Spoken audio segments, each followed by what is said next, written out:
Hello guys, তোমরা সবাই কেমন আছো? আশা করি ভালো আছো। তো থাম্বনেল দেখে বুঝতেই পারছো আজকের ভিডিওটা কতটা ইন্টারেস্টিং হতে চলেছে। তো ভিডিওটা স্কিপ না করে তোমরা দেখতে থাকো। তো আমরা চলে এসেছি আমাদের ডেস্টিনেশনের খুব কাছাকাছি। তো আজকে আমরা একটা গ্রাম্য পরিবেশে চলে এসেছি আমাদের ভিডিওটি শ্যুট করতে। তো গাইস, আমরা যে এই এরিয়াটা এসেছি, এই এরিয়াটার নাম হচ্ছে নলবন ভেরি, যেটা আছে আপনার বামনঘাটা এরিয়াতে। সত্যি কথা বলতে একদম আপনারা যদি শর্ট রুটে আসতে চান, রুবির আনন্দপুর মোড় থেকে একটা পিছন দিকে রাস্তা বেরিয়ে গেছে, যেটা আপনার হচ্ছে খেয়াদা এরিয়ার রাস্তার সাথে কানেক্টেড হয়েছে, ওই রাস্তায় আপনি চলে আসতে পারেন। আদারওয়াইজ সোনারপুর থেকে যদি আসেন স্ট্রেট রাস্তায় আসতে পারেন, ঠিক আছে। Welcome to Nalban blog. তো তোমরা দেখতেই পাচ্ছ আমরা তোমাদেরকে একটুখানি ভেতরে গিয়ে, নলবনের ভেতরে গিয়ে আমরা তোমাদেরকে ভিডিওটি করে দেখাচ্ছি যে কতটা সুন্দর প্রকৃতিটা। আশেপাশে শুধু সবুজ আর সবুজ, যাকে বলে পুরোপুরি এভারগ্রিন। তো যেহেতু কোনো আশেপাশে দোকান ছিল না, তো আমরা নিরালায় বসে লাঞ্চটা সেরে নিচ্ছিলাম বকফুলের বড়া এবং সয়াবিন দিয়ে। তো দেখতেই পাচ্ছ এরকম একটা ঝিলের পাশে বসে দুপুরে খাবার উপভোগ করার মুহূর্তটা কতটা সুন্দর হতে পারে। তো জাস্ট ওয়াও ছিল।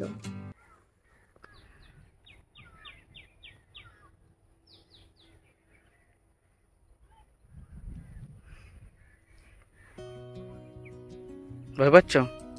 ভয় পাচ্ছ? মজা পাচ্ছ?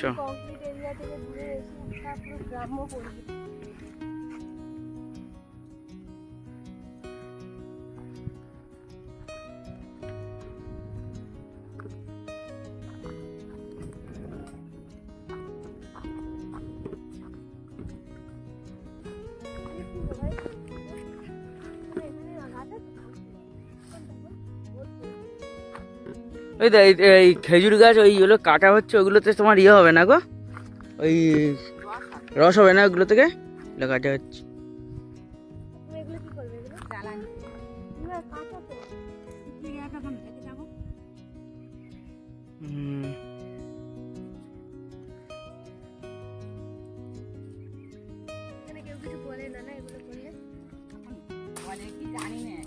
আগে থেকে না এখন কিছু বলতো না, এখন দেখছি এখন লোকের পয়সার লোভ হয়ে গেছে না, দুনিয়ারা যত গাছ সব ঘুরিয়ে দেখছি বয়স। তো হঠাৎই আমাদের চোখে পড়লো একটি কদবেল গাছ। তো আমি তোমাদেরকে জুম করে দেখানোর চেষ্টা করছি যে কত কদবেল ধরে আছে গাছটার মধ্যে। তো আমরা বেশ কিছু কদবেল ওখানে পেরেও ছিলাম, বাড়িতে নিয়েও এসেছিলাম। তো খুবই ভালো ছিল কদবেলগুলো। এখন তো শহরাঞ্চলে এই কচুরিপানা ফুল দেখাই যায় না, তো ওখানে গিয়ে আমরা এই ফুলটাও দেখতে পেলাম। খুব সুন্দর লাগছিল, ফুলটি ফুটেছিল একটি পানা পুকুরে ছোট্ট। এবং দেখানোর চেষ্টা করছি কি সুন্দর একটা পাখির ঝাঁক চলে যাচ্ছে আকাশে। তো আমরা বিভিন্ন অজানা ফুল গাছ, ফল গাছ দেখতে দেখতে নলবন থেকে বেরিয়ে আসলাম।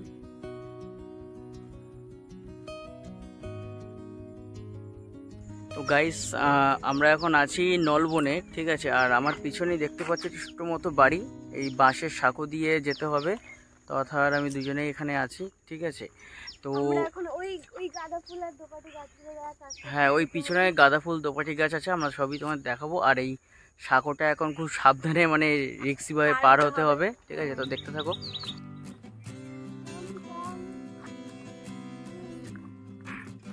সাবধানে।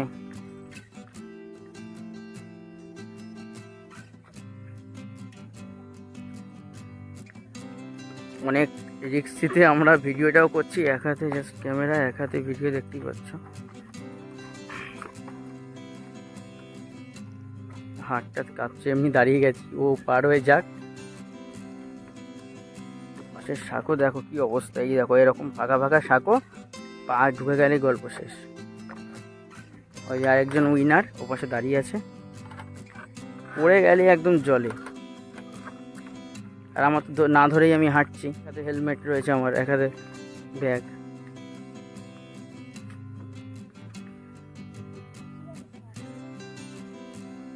এগুলো তুলসী গাছ।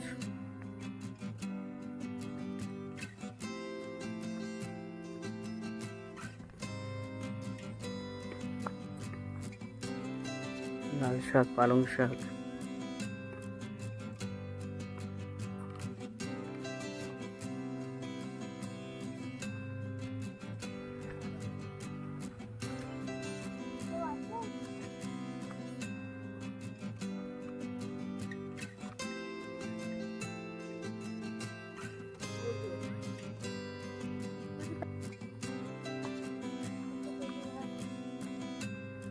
এখান থেকে গাঁদা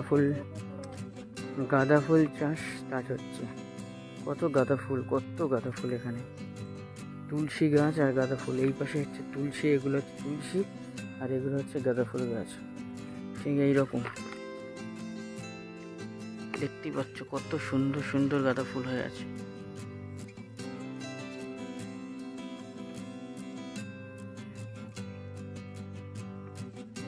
তো দেখতেই পাচ্ছ আমরা এই গাঁদা ফুল বাগানের মধ্যে দিয়ে যাচ্ছি। ওনাদেরকে বললাম তো, ওনারা বললো যাও গিয়ে ভিডিও করো।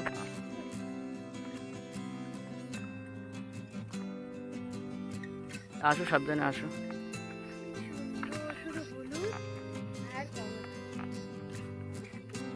হ্যাঁ, একটা বাসন্তী গাঁদা আছে আর একটা তোমার এমনি আছে বাগান। ইভিনিং এর সময় এখন।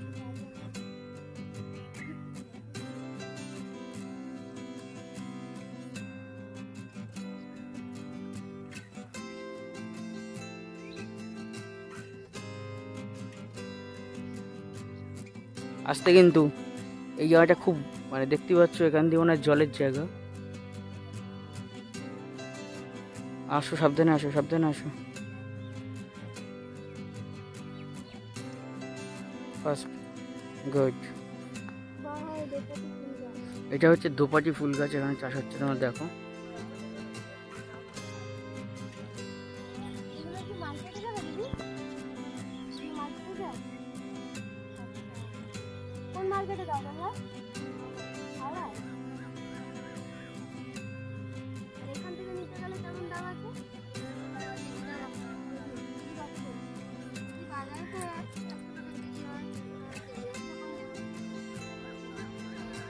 গোলাপ চাষ করে না শুধু এই দোপাটি?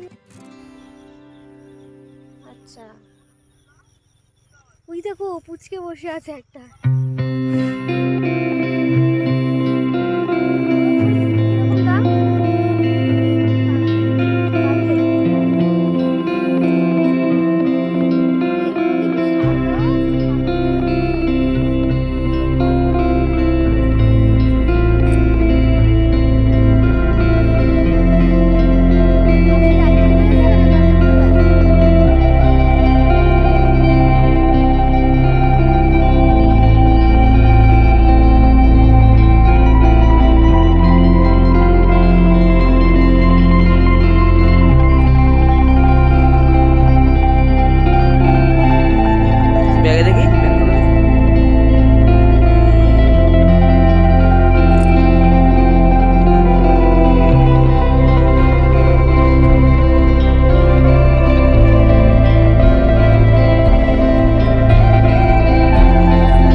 যাচ্ছিলাম।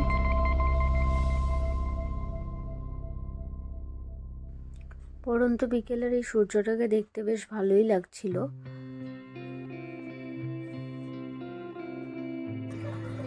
এখন আমরা পৌঁছে গেছি আমাদের এই সাঁওতাল মেলাতে। এখানে বিভিন্ন ধরনের দোকানপাট বসে এবং সন্ধেবেলায় অর্কেস্ট্রা আসে এখানে। এটা একটি আশেপাশে যারা গ্রামীণ লোক রয়েছে তাদের জন্য একটি সাঁওতাল মেলা, প্রত্যেক বছরই এটা হয়ে থাকে।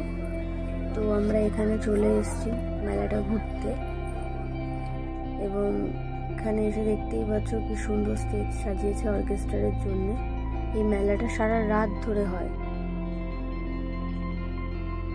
দেখতেই পাচ্ছ কত বড় একটি মাঠ, এবং এখানেই আমাদের একটা বন্ধুর সাথে দেখা হয়েছিল, তো তার সাথে চা খেয়ে নিলাম। তো গাইস দেখো, ওর জন্য আমি এটা কি কিনে দিয়েছি, সেই বাচ্চারা যেগুলো কেনে সেই জিনিসের জন্য বায়না করেছে, সেটাই কিনে দিয়েছে। আর জিনিসটা পেয়ে দেখো কত খুশি, ঠিক আছে। ওই দেখো কি করছে, বাবলসগুলোকে শুধু ওড়াচ্ছে শুধু। বাবলস বলি আমি হাঁপিয়ে গেছি, তো এবার একটুখানি ফুচকা খেয়ে নিচ্ছি রিফ্রেশমেন্টের জন্য।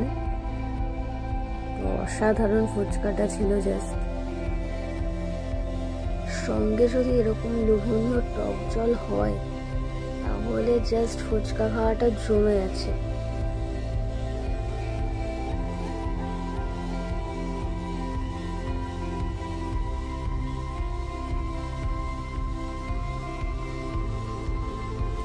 আমি ফুচকাটা খেয়ে নিলাম।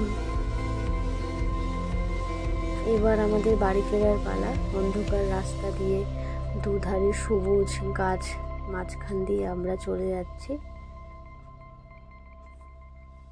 কিয়াদা থেকে সোনারপুর যেতে হঠাৎই আমাদের রাস্তার ধারে চোখে পড়লো এই বাগানে আড্ডা সুষমা ফার্ম হাউসটি। তো আমরাও দেরি না করে ঝটপট ঢুকে পড়লাম আড্ডা দেওয়ার জন্যে। তো জাস্ট ঢুকেই দেখছি অসাধারণভাবে ওদের লাইটিং দিয়ে ডেকোরেশন করে মকটেল কাউন্টার রয়েছে। আমরা একটু ভেতরে এগিয়েই দেখলাম যে একটা বোটিং স্পট রয়েছে। তো আমরা দেরি না করে লাইটিং দেখতে দেখতে বোটিংয়ের জন্য চলে গেলাম। দেখতেই পাচ্ছ তোমরা কি সুন্দর ঝর্ণা এবং গাছের মধ্যেও লাইটিং করা। এখানে একটা বসার স্পেসও রয়েছে। তোমরা এখানে এসে বিভিন্ন ধরনের বার্থডে পার্টি বা কোনো যদি অনুষ্ঠান তোমরা ছোটোখাটো করতে চাও সেগুলোও করতে পারো। তো আমরা একটা বাঁশের সাঁকো মতন করা ছিল, ওখানে বসলাম এবং দেখতেই পাচ্ছ কি সুন্দর সুন্দর বাবুই পাখির বাসার মতন লাইটিং রয়েছে। এটাই হচ্ছে ওদের মেন মকটেল কাউন্টার। এখানে বিভিন্ন ধরনের তোমরা মকটেলস ট্রাই করতে পারো। তো আমরা এই যে তোমরা দেখতে পাচ্ছ ছোট ঝিল মতন বলতে পারো, তো এখানে আমরা বোটিং করার জন্য চলে গেলাম। আমরা পৌঁছাতে পৌঁছাতে একটু সন্ধে নামার মুখে অন্ধকার হয়ে গেছিলো, এই জন্য ঠিকভাবে দেখাতে পারছি না। তো একটু রিফ্রেশ করে নিলাম চা খেয়ে এবং আমরা বোটিংয়ের জন্য নেমে গেলাম। এবং আমাদের এই বোটিংটা খুবই রিজনেবল প্রাইসে নেওয়া হয়েছিল। আধা ঘন্টায় বোটিং করতে পারবো মাত্র 50 রুপিসে। তো আমি তো চা লাভার, তো আমি চায়ের কাপ নিয়েই নেমে পড়েছি বোটিং করতে। এবং হঠাৎই আমাদের বোটিং করতে করতে একটা পুঁটি মাছ আমাদের বোটের ওপরে উঠে পড়ে। তো ঝটপট করে আমি ওটাকে ধরে ফটো তুলে নিই। ঘন অন্ধকারে চাঁদের আলো এবং লাইটিং দেখতে দেখতে আমরা এই বোটিং চড়াটা উপভোগ করলাম। কাছের মানুষের সাথে তোমরাও যদি চাও এরকম একটা ইভিনিং তোমরাও স্পেন্ড করতে পারো এখানে এসে। ভিডিওটা কেমন লাগলো অবশ্যই তোমরা জানিও, এবং যারা যারা এখনও আমাদের চ্যানেলটি সাবস্ক্রাইব করোনি কাইন্ডলি সাবস্ক্রাইব করে পাশে থাকো। এবং নেক্সট ভিডিও খুব তাড়াতাড়ি আসছে। টাটা।